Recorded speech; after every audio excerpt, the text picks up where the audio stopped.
अच्छा तो बेटा, मीर तकी मीर इस गजल में मजीद क्या कहते हैं?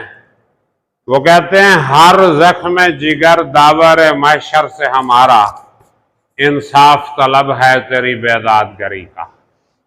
देखें बेटा,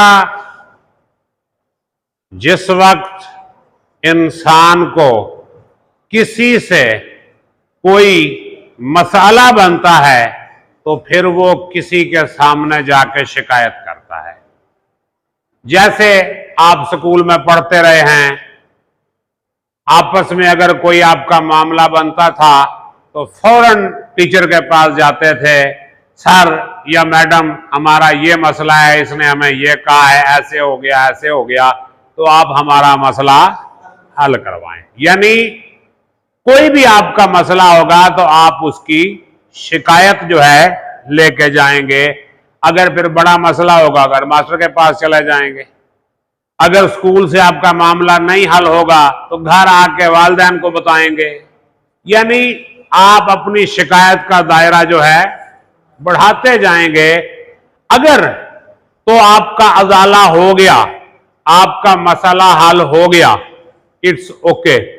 अगर आपका मसला हल ना हुआ तो आपको तकलीफ होगी, आपको दुख होगा, और उस दुख का जो असर है वो आपके दिल पे पड़ेगा। यानी अगर आपका मसला हल हो गया तो वेल, अगर मसला हल नहीं हुआ तो उसका असर क्या होगा? दिल पे होगा। ना हल हुए मसाइल और दादरसी के बगैर शिकायत की जो तकलीफ हमारे दिल पे पहुंची, हमारे दिल को पहुंची, वो दिल और जिगर पर जख्मों की शक्ल में ठहर गई। उन जख्मों की शिकायत हम कयामत के दिन अल्लाह ताला के हुजूर जाके करेंगे। उससे बड़ी कोई और अदालत नहीं है।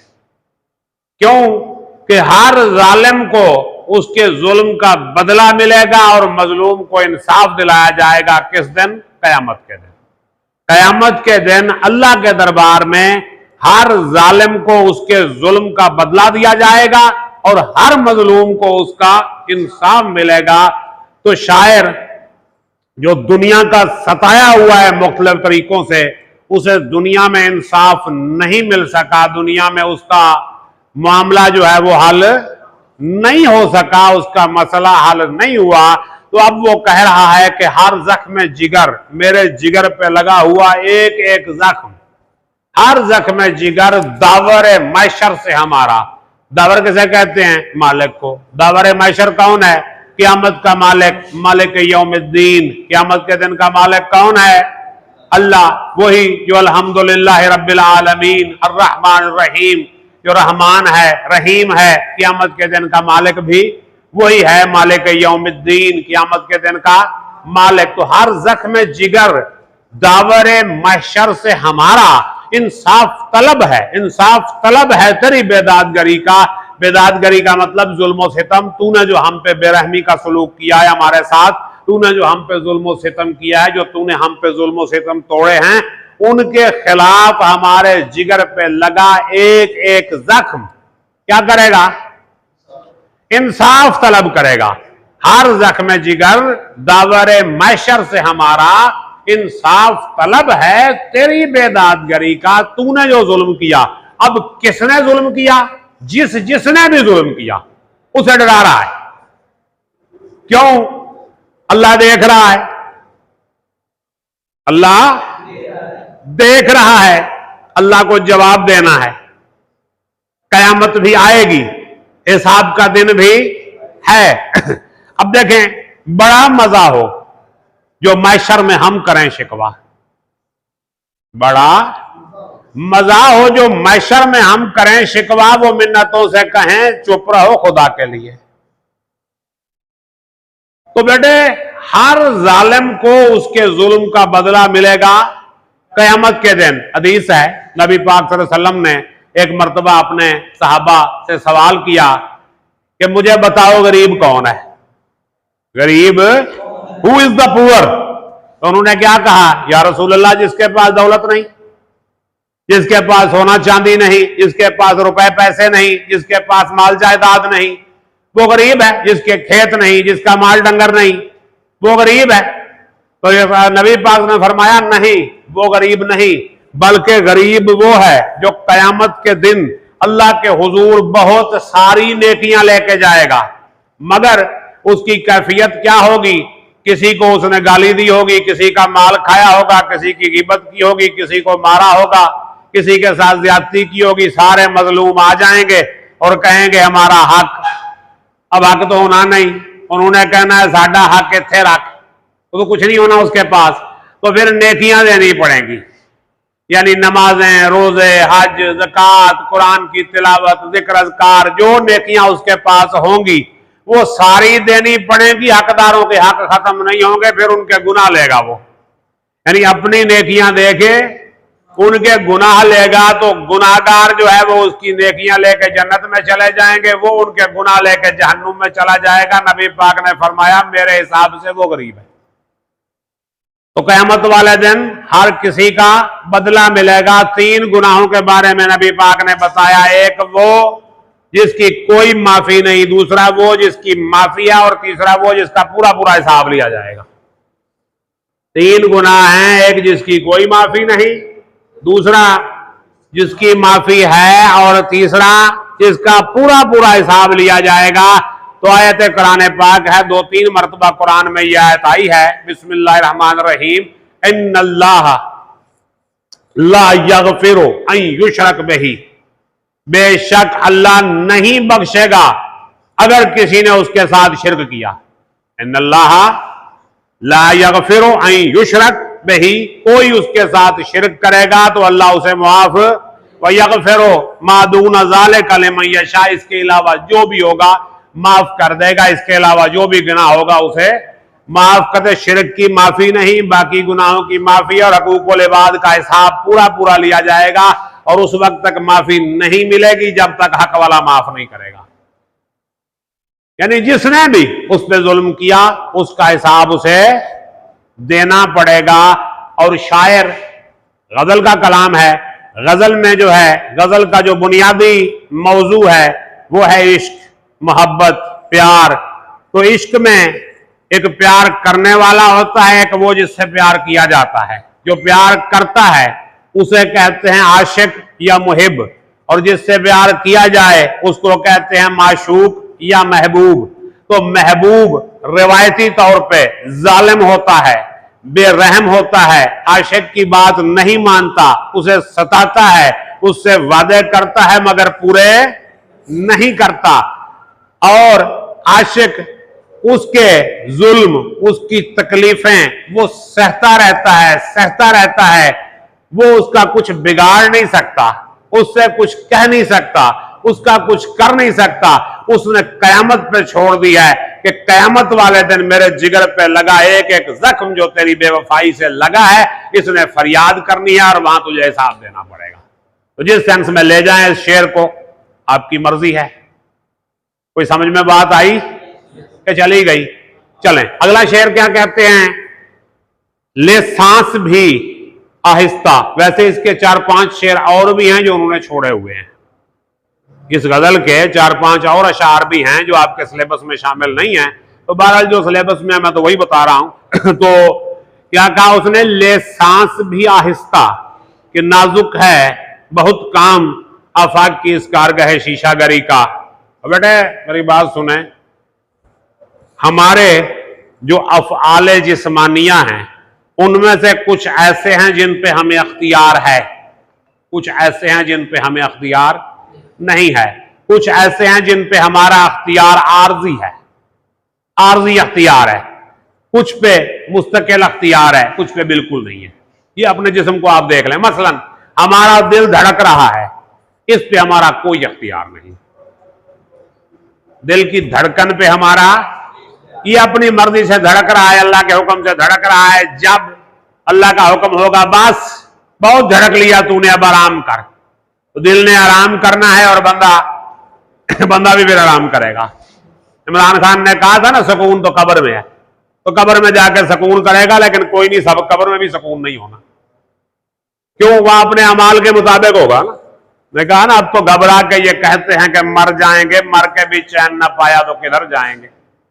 हाँ भाई, अब तो घबरा के ये कहते हैं कि मर जाएंगे, मर के भी चैन न पाया तो किधर जाएंगे।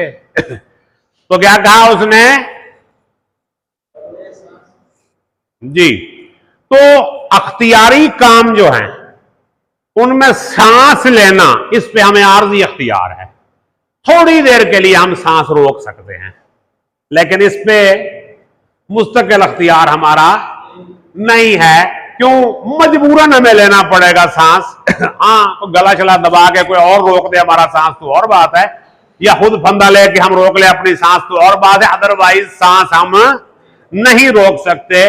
आर्जी तौर पे हम सांस रोक भी सकते हैं, तेजी से भी ले सकते हैं और आहिस्ता आहिस्ता भी ले सकते हैं। तो बाकी तो किसी चीज पे हमें अख्तियार नहीं है। वैसे चलने फिरने पे हमें अख्तियार है, दिल करे तो चलें, ना तो उठने पे, बैठने पे, लेटने पे, खड़े होने पे, कहीं जाने पे, ना जाने पे, कोई काम करने पे, कोई काम ना करने पे, उस पे हमें अख्तियार है। समझ में आई बात?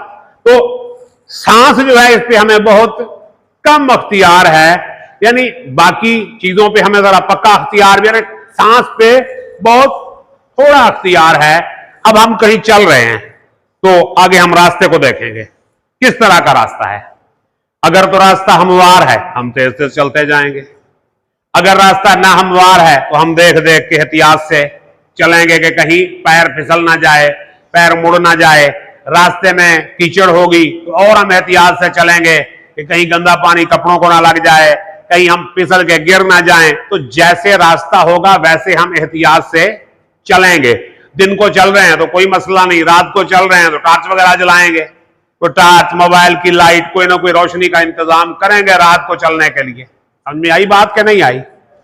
चलने में हम एहतियात कर लेंगे, बोलने में भी एहतियात की जा सके। किसके सामने बात कर रहे हैं, अपने यारों दोस्तों के दरमियान अगर बात कर रहे हैं तो बड़ी बेतकल्लुफी से हम बात कर रहे होंगे, गप लगा रहे होंगे। किसी बड़े के साथ बात करेंगे तो उसमें जरा एहतियात आ जाएगी कि अदब एहतराम से बात करें कि हमसे बड़ा है।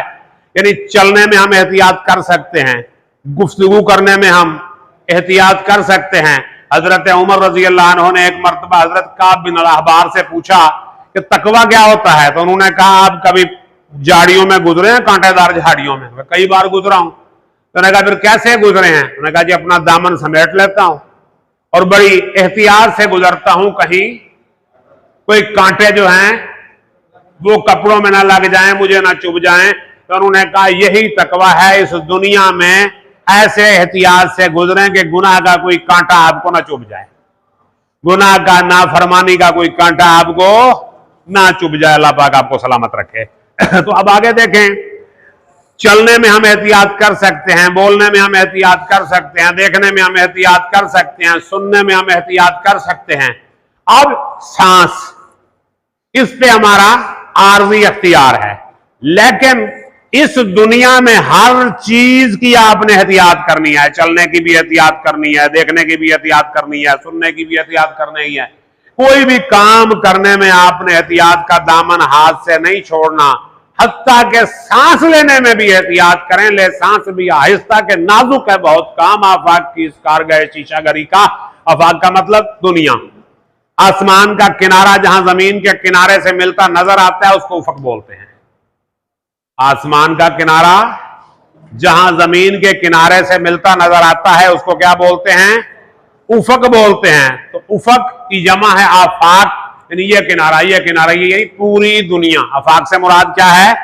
आफाक में फैलेगी कब तक न महक तेरी, घर घर लिए फिरती है पैगाम सबा तेरा। तो बेटा आफाक का मतलब दुनिया, कारगा कारखाना जहां पे काम हो रहा है। किस चीज का? शीशागरी का, शीशे बन रहे हैं। यानी दुनिया का जो कारखाना है, यहां काम किस चीज का हो रहा है? शीशे का। शीशे के साथ बड़ी एहतियात की जरूरत है, शीशे के साथ बड़ी एहतियात की जरूरत है। क्यों? एक तो ये टूटता बहुत जल्दी है, टूट जाए फिर जुड़ता नहीं। लोहे को तो आप वेल्ड कर लेंगे, लकड़ी को आप कील लगा लेंगे, ये कागज फटेगा तो आप टेप लगा लेंगे, शीशे का क्या करेंगे? शीशे की तो कोई मरम्मत नहीं, कोई रिपेयरिंग नहीं है। अगर किसी तरह आपने उसको जोड़ भी दिया तो इतना बुरा लगेगा कि आप सोच नहीं सकते।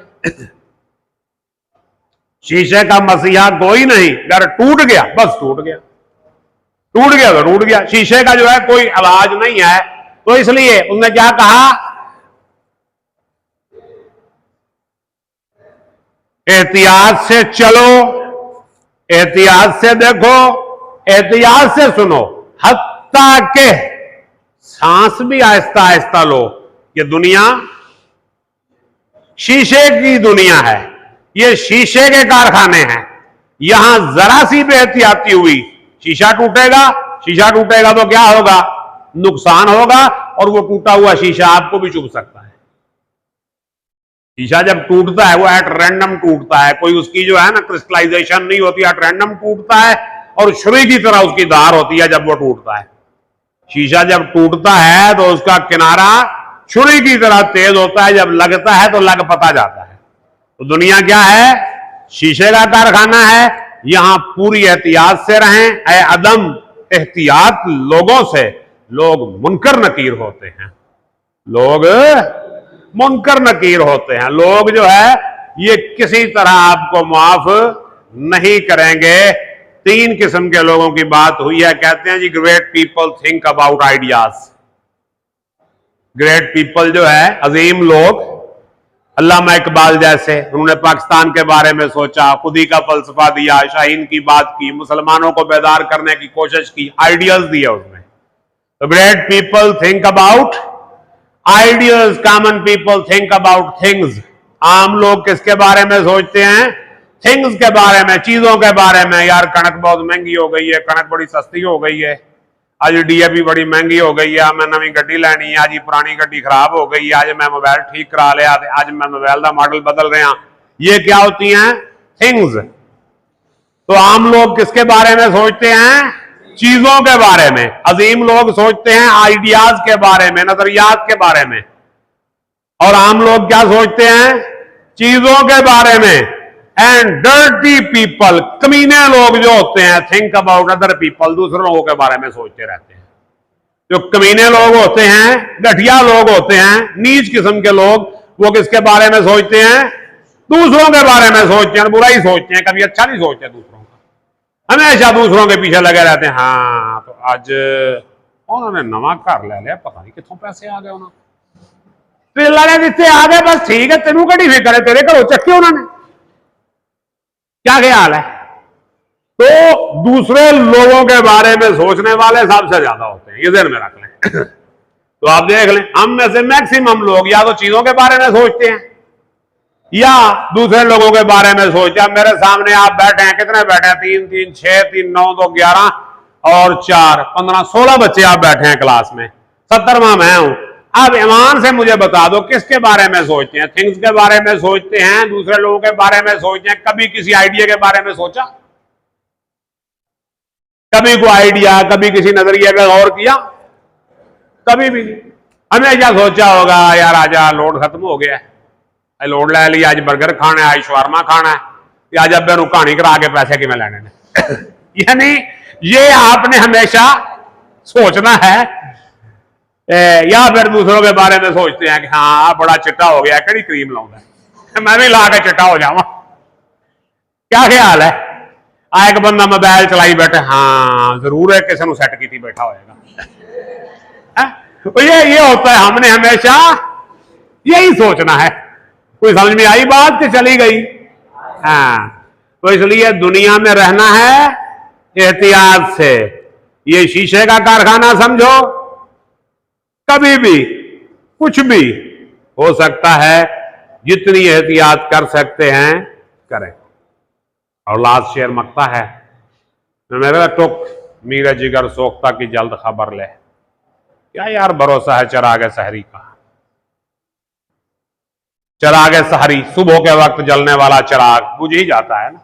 तो इंसान की जिंदगी जो है वो भी चिराग सहरी की मानंद है, किसी भी वक्त कुछ भी हो सकता है। अब देखें कल वो एक नासी चक में एक नौजवान लड़का जो है रोटावेटर में आ गया, 15-16 साल उम्र थी उस बच्चे की, और बहुत ही प्यारा और खूबसूरत बच्चा था, उसकी तस्वीरें वगैरह जो है वो फेसबुक पे शेयर हो रही थी, तो वो आ गया।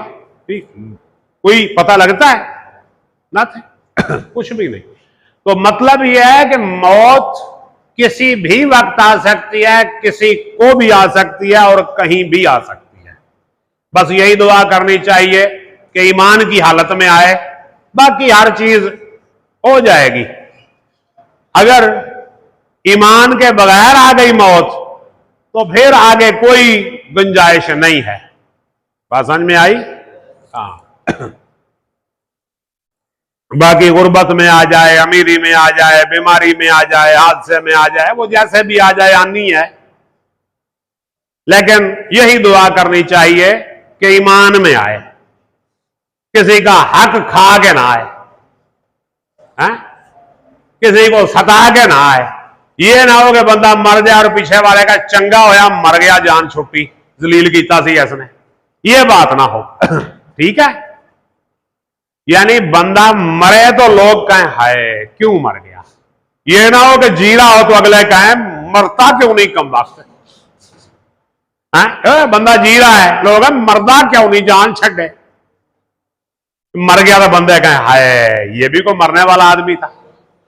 क्या ख्याल है? समझ शरीर में बात आई कि चली गई? तो टुक मीर जिगर सोखता की जल्द खबर ले, मीर का जिगर जल चुका है, इसकी जल्द खबर ले। टुक है थोड़ी देर वास्ते, ज्यादा देर नहीं है, 5-7 मिनट। टुक मीर जिगर सोखता की जल्द खबर ले, क्या यार भरोसा है चरागे सहरी का। अब मेरा एक दोस्त है लाहौर में, वो बीमार पड़ा है, समझ लो वो जिंदगी मौत की कश्मकश में पड़ा है। वो भी शायर है, अदीब है, तो उसका कलमी नाम है शहबाज अकबर उल्फत। फेसबुक पे बड़ा एक्टिव रहता था, अब तो खैर वो पड़ा है चारपाई पे, मेव हॉस्पिटल में जो है वो एडमिट है और उसका ट्रीटमेंट चल रहा है। तो उसके जो तीमारदार हैं या जो हैं, वो फेसबुक पे अपील लगाते हैं कि हमें पैसे नहीं चाहिए, हमें पैसे, हमें इमदाद नहीं चाहिए, हमें अवार्ड नहीं चाहिए, सिर्फ आके एक बार मिल जाओ इस बंदे से, सिर्फ एक बार जो है आके देख जाओ, इसे बता जाओ कि हम तुम्हारे साथ हैं, वी आर विद यू। बात समझ में आई? तो जब बंदा तन्हाई का शिकार होता है, बीमारी का शिकार होता है, किसी मसले का शिकार होता है, तो उस वक्त वो चाहता है कि कोई मेरे साथ हो, कोई मेरे साथ हो, कोई जो है मेरा साथ देने वाला हो, कोई जो है मेरा गम बटाने वाला हो, कोई मेरा दर्द बांटने वाला हो। कल समझ में आई कि नहीं को आई कि चली गई? चलो कोई सवाल देने चाहते कर लो, पूछ लो कोई सवाल हम थे। हाँ चौधरी खान साहब, कोई सवाल? मुक गए?